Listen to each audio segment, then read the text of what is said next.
नमस्कार दोस्तों, चलिए चलते हैं आगे। बहुत ही मार्मिक कहानी है। इस कहानी को आप पूरा जरूर सुने। भक्तों, हमारे YouTube देहाती अनमोल कहानी चैनल पर नई नई कथाएं व लीलाएं आती रहती है, इसलिए हमारे YouTube चैनल देहाती अनमोल कहानी चैनल को सब्सक्राइब जरूर करें। भक्तों, आगे कथा में जरूर ध्यान देना। प्रोप्राइटर है प्रमोद यादव, ग्राम बादरी वाले। आखिर क्यों खाया था पांडवों ने अपने मृत पिता के शरीर का मांस? महाभारत का बहुत ही पवित्र आख्यान। भक्तों, इस आख्यान को आप पूरा जरूर सुने। आगे ध्यान रखना होगा। आज हम आपको महाभारत से जुड़ी एक घटना बताते हैं जिसमें पांचों पांडवों ने अपने मृत पिता पांडु का मांस खाया था। उन्होंने ऐसा क्यों किया, ये जानने के लिए पहले हमें पांडवों के जन्म के बारे में जानना पड़ेगा। पांडु के 5 पुत्र युधिष्ठिर, भीम, अर्जुन, नकुल और सहदेव थे।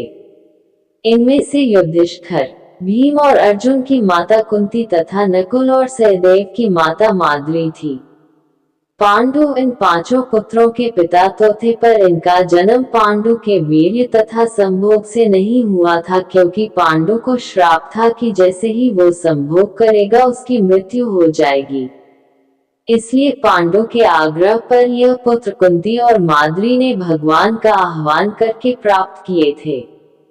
ध्यान रखना भक्तों, जब पांडु की मृत्यु हुई तो उसके मृत शरीर का मांस 5 भाइयों ने मिल बांट कर खाया था। उन्होंने ऐसा इसलिए किया क्योंकि स्वयं पांडु की ऐसी इच्छा थी। चूंकि उसके पुत्र उसके वीर्य से पैदा नहीं हुए थे, इसलिए पांडु का ज्ञान कौशल उसके बच्चों में नहीं आ पाया था। इसलिए उसने अपनी मृत्यु पूर्व ऐसा वरदान मांगा था कि उसके बच्चे उसकी मृत्यु के पश्चात उसके शरीर का मांस मिल बांट कर खा ले, ताकि उसका ज्ञान बच्चों में स्थानांतरित हो जाए।